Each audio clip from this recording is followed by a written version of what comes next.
Walt Disney's Pinocchio. It's one of their Disney classic series here. Once upon a time, in a sleepy little village in Italy, there lived a small fellow named Jiminy Cricket. Now, Jiminy loved to travel from hearth to hearth, singing as he went. And one night, when the wishing star hung bright in the velvet sky, Jiminy visited the home of the woodcarver, Geppetto. Geppetto's workshop was a magical place. There were cuckoo clocks and music boxes that tinkled merrily. There were ducks and geese and puppets all made of wood. There were endless shelves of toys. The kindly woodcarver loved to make children smile, and so each toy was made with special care. But there was one toy more colorfully painted than the rest. A boy puppet made of wood. It sat on the workshop table, still needing a few finishing touches. Geppetto stood before the puppet and carefully painted on eyebrows and a mouth. His cat, Figaro, and his goldfish, Cleo, looked on. "Now," said Geppetto, "I have just the name for you, Pinocchio. Do you like it, Figaro?" Figaro shook his furry head. "No? Well, you will grow to like it," said Geppetto. "Pinocchio it is." Later that evening, Geppetto put Pinocchio away for the night and climbed into bed. Before he fell asleep, Geppetto looked out his window at the brightly lit sky. "Oh, Figaro, look!" he exclaimed. "The wishing star." Geppetto made a wish. It was one dear to his heart. "Starlight, star bright, first star I see tonight. I wish I may, I wish I might, have this wish I wish tonight. Figaro, do you know what I wished for? I wished that my little Pinocchio might be a real boy," said Geppetto. Then he settled into bed. While the village slept, a brilliant light of the palest blue filled Geppetto's workshop. The beautiful light sparkled and transformed itself into the blue fairy. "Good Geppetto," said the fairy to the sleeping man, "you have given so much happiness to others. You deserve to have your wish come true." The blue fairy glided across the room to Pinocchio. She lifted her golden wand and waved it through the air. "Little puppet made of pine, wake. The gift of life is thine," she proclaimed.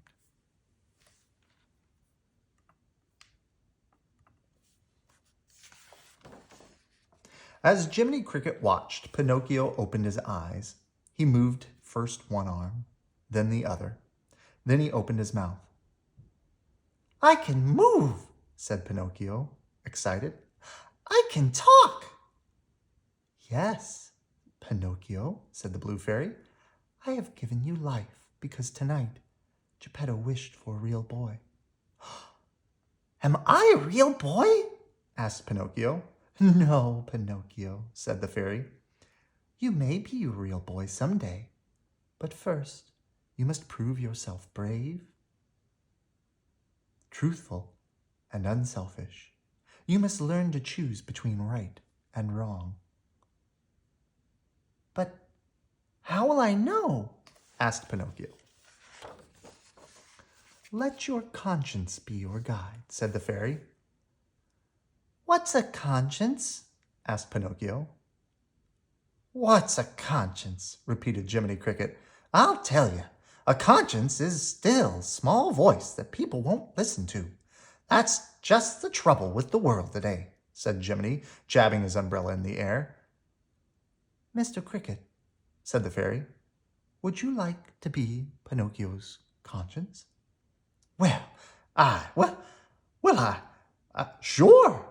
So the fairy named him Sir Jiminy Cricket, Lord of Knowledge of Right and Wrong. And then she was gone. Geppetto heard voices and got out of bed, and as he came into his workshop, he could hardly believe his eyes. Right before him was his puppet, dancing about and singing. Can I be dreaming? My little Pinocchio is a real boy, Geppetto cried. The gentle woodcarver lifted Pinocchio into the air and hugged the wooden boy close to him. Oh, thank you, wishing star, for making my wish come true. Figaro, look, he's alive, said Geppetto. But how? Pinocchio happily explained all about the visit of the Blue Fairy. A real boy, whispered Geppetto. It's my wish come true. Cleo, isn't that wonderful? Cleo leapt out of her bowl excitedly, and Figaro joined in the celebration, and then, after a while, they all went back to bed. The next morning, after breakfast, Geppetto walked outside with Pinocchio and handed him some books. What are these for, father? Asked Pinocchio. Geppetto pointed to the children passing by. Do you see those children? They're going to school.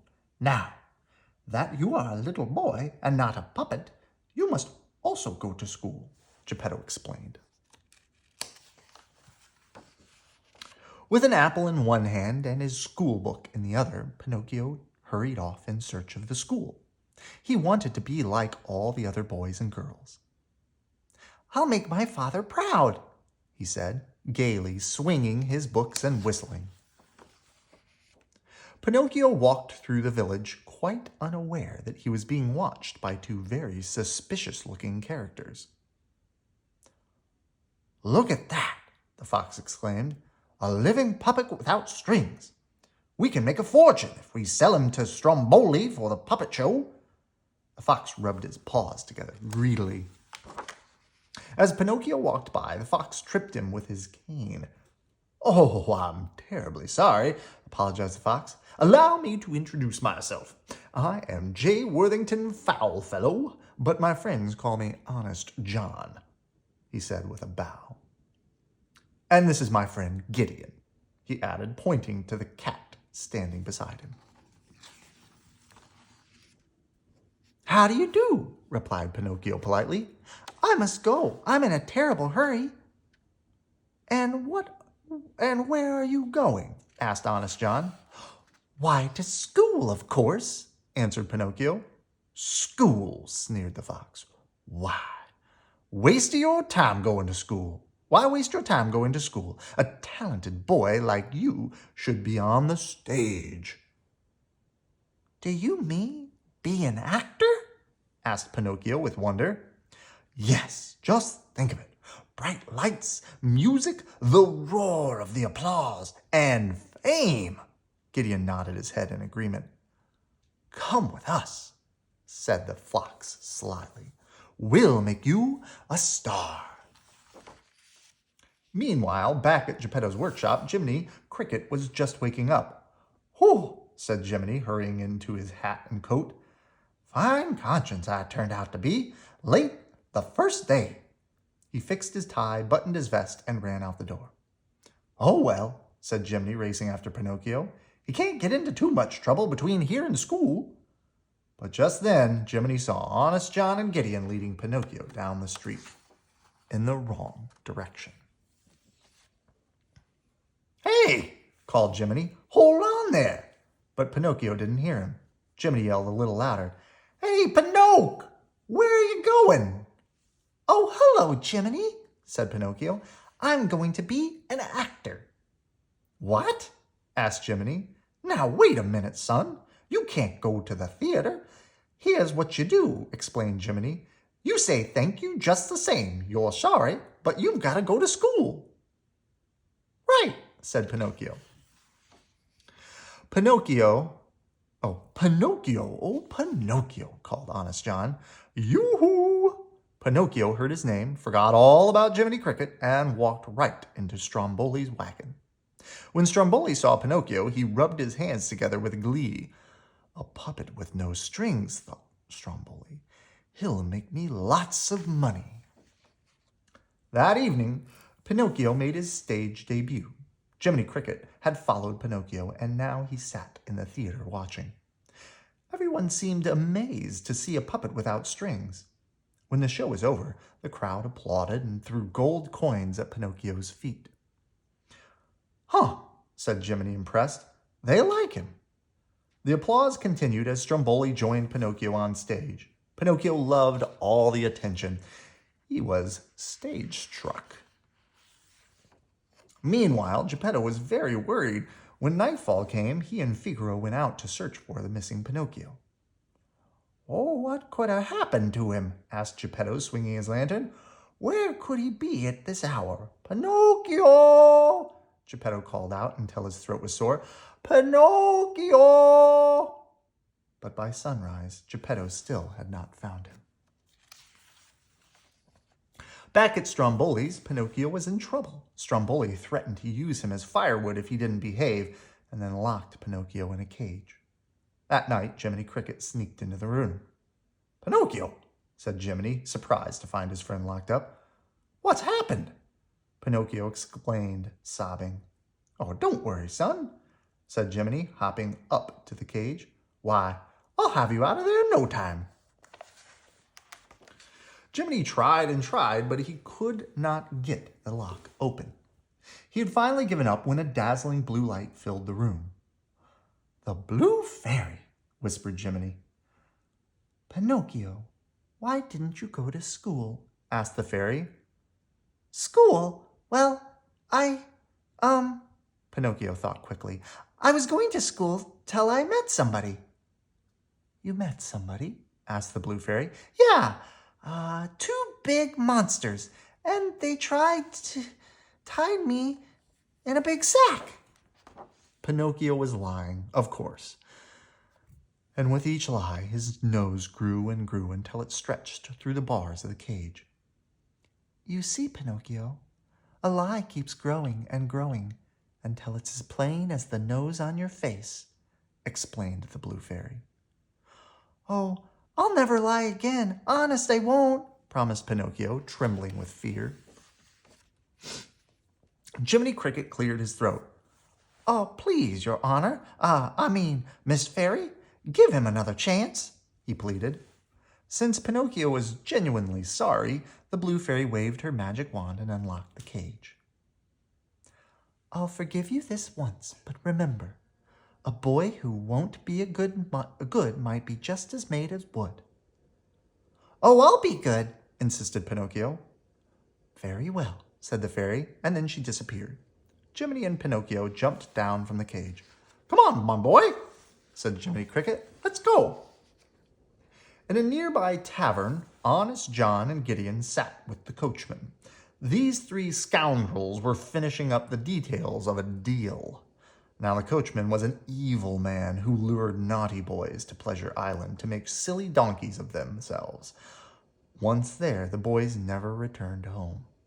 Honest John and Gideon agreed to help the coachman find some more boys. Filling their pockets with gold coins, Honest John and Gideon went searching for bad little boys. They had barely stepped outside when they spotted Pinocchio. Honest John stuck out his cane and pulled Pinocchio aside. Hello, young man, said Honest John, tipping his hat. And where are you off to now? Oh, I'm going home to father, stammered the startled puppet. You look a bit pale. Let me check your pulse, said the fox, holding Pinocchio's wrist. Ah, just as I thought. You can't possibly go home in this condition. What you need is rest and relaxation. And I know just the spot, he chuckled. Pleasure Island. Pleasure Island? Asked Pinocchio. Trust me, said Honest John slyly. It's a wonderful place. Once again, the two rascals led Pinocchio down the street. They filled his head with promises of games and toys and all the candy he could eat. Jiminy Cricket followed at a distance. This doesn't look good to me, he groaned. I don't know how he's ever going to be a real boy following those two around. Where are they taking him now? Wondered Jiminy. Outside the village, Foul Fellow handed Pinocchio over to the coachman. The excited puppet climbed on to the stagecoach, which was already filled with laughing, chattering boys. The coachman cracked his whip, and the stagecoach began its journey to Pleasure Island. By nightfall, they were on the ferry that would take them to Pleasure Island. During the crossing, Pinocchio met a boy named Lampwick. "Ever been to Pleasure Island?" asked Lampwick. Answered Pinocchio. "Me neither," said Lampwick. "But they say it's a swell joint. No school, you loaf around, plenty to eat, plenty to drink, and it's free." "Look at those cigars," cried Pinocchio as the ferry came to a stop. "That is it," called Lampwick. The boys ran down the gangplank onto the mysterious island. "If my mother could see me now, she'd have a fit," laughed Lampwick, getting ready to bite into a gigantic sandwich. "On Pleasure Island, I can eat whatever I want. Do you want a bite?" he asked. Pinocchio shook his head. He was busy enough trying to eat a lollipop and a candy cane at the same time. Meanwhile, Pinocchio stuffed himself with sweets. Jiminy Cricket explored the island. While Pinocchio stuffed himself with sweets, Jiminy Cricket explored the island. He crept up behind the coachman who was giving orders to his man.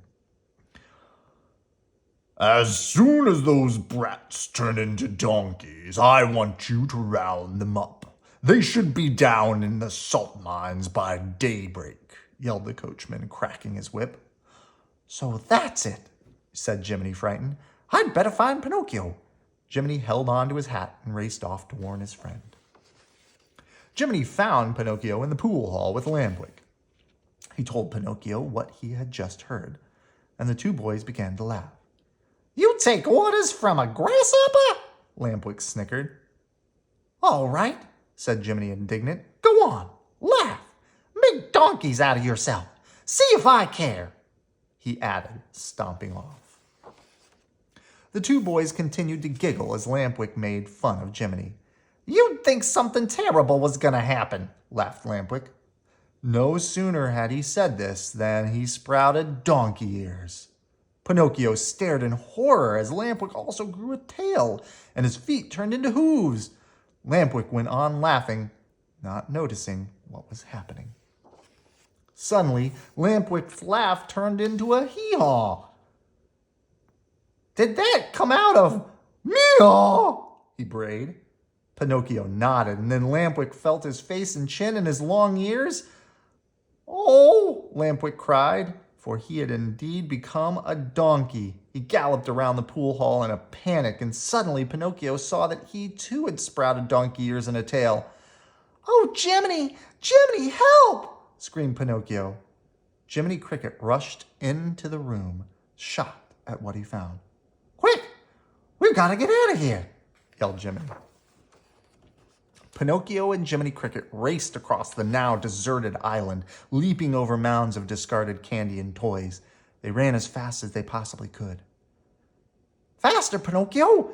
We must get off this island before daybreak," urged Jiminy.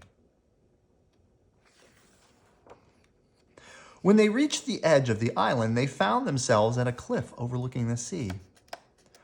"You've got to jump!" yelled Jiminy, so Pinocchio dove in and Jiminy followed, using his umbrella as a parachute. Because Pinocchio was made of wood, he immediately floated to the surface and stayed there. The cricket jumped on his back, and the current carried them toward the mainland. The bedraggled pair reached the shore at sunrise. "Oh, I sure made a mess of things," moaned Pinocchio. "Now, I'll never become a real boy." Nearby, Jiminy noticed a floating bottle. "Pinocchio," called the cricket, "grab that bottle. There's a message in it." Pinocchio reached for the bottle and gave it to Jiminy, who read the message. It says, "Geppetto was headed for Pleasure Island when Monstro, the whale, swallowed his boat. But Geppetto was still alive in his belly." "I must save my father from that nasty whale," said Pinocchio, running towards the water. "Wait!" yelled Jiminy. "You can't go underwater. You're made of wood and you'll float." Not if I use this to weigh me down, replied Pinocchio, tying a rock to his tail and jumping into the water. At the bottom of the ocean, Jiminy and Pinocchio began their search for Monstro and Geppetto. Suddenly, they swam into an enormous shadow that covered the ocean floor. Pinocchio and Jiminy looked up, terrified, to see Monstro looming above them. Pinocchio untied the stone and floated up towards the whale, and at that moment, Monstro opened his gigantic jaws, ready to eat lunch. He sucked in a whole school of fish as well as the struggling Pinocchio. Jiminy banged on the whale's closed teeth, yelling, "Open up, blubbermouth! I've got to get in there!" Pinocchio swam with the fish down the whale's throat into the cavern-like belly. When he got there, he saw Geppetto and Figaro fishing from the side of their boat. When Geppetto pulled in his net, he had quite a surprise. "Pinocchio!" cried the woodcarver, "my son!" Geppetto hugged Pinocchio to his chest. "Father," declared Pinocchio, "I have come to save you." "Oh, no, son. No, it's quite hopeless, I'm afraid." "We must get out of here," insisted Pinocchio. "But how?" "Pinocchio," Geppetto asked suddenly, "what has happened to your ears?" "Oh, I'll explain later," said Pinocchio. "There's no time now." Pinocchio began breaking up furniture. He had an idea. "We'll start a fire and make lots of smoke. Then Monstro will wake up and sneeze us out." Monstro soon began to feel the fire in his belly. He tossed and turned frantically, hurling his gigantic body through the waves. Inside, the captives quickly jumped onto a raft and paddled towards the whale's throat. "Hurry, father!" yelled Pinocchio. "Oh, we'll never get by those teeth," murmured Geppetto. "Yes, we will," Pinocchio assured him. When they reached the whale's mouth, his gigantic teeth barred their way. But when Monstro let out an enormous sneeze, bellowing the raft out into the sea. When Jiminy saw the raft coming, he hopped on. "Hang on!" shouted Pinocchio. "Here we go!" Even though they were free, they were not yet out of danger. Monstro was furious. Seeing the raft bobbing up ahead, he nosedived under the water. For an instant, it seemed like he had disappeared. But then his giant tail flipped up under the raft and tossed it into the air, smashing it to pieces. As Geppetto began to sink, Pinocchio grabbed him and carried him back on his back.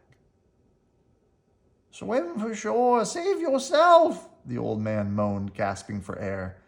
Eventually they were washed up on shore, and Geppetto looked around to see if everyone was there. To his dismay, he saw Pinocchio lying face down in the water.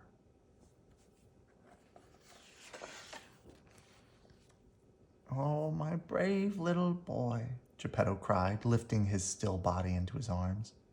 The sad group stumbled back to the village. Geppetto laid Pinocchio on his bed and knelt by his side. "Little Pinocchio, you risked your life to save me," sobbed the old man, lowering his head in sorrow. All of a sudden, the room was lit by a brilliant blue light.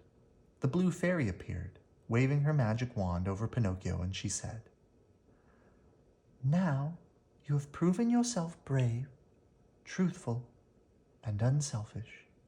Today, you will become a real boy. Awaken, Pinocchio, awake."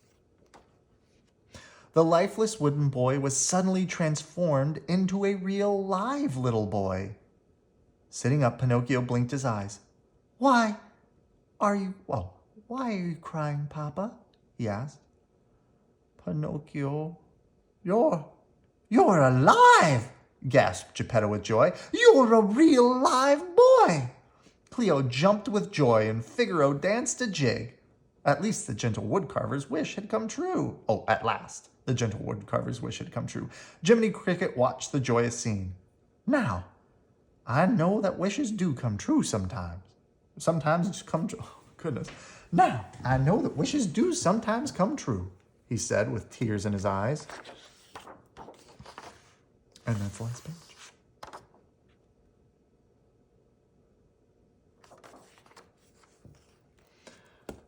Good night.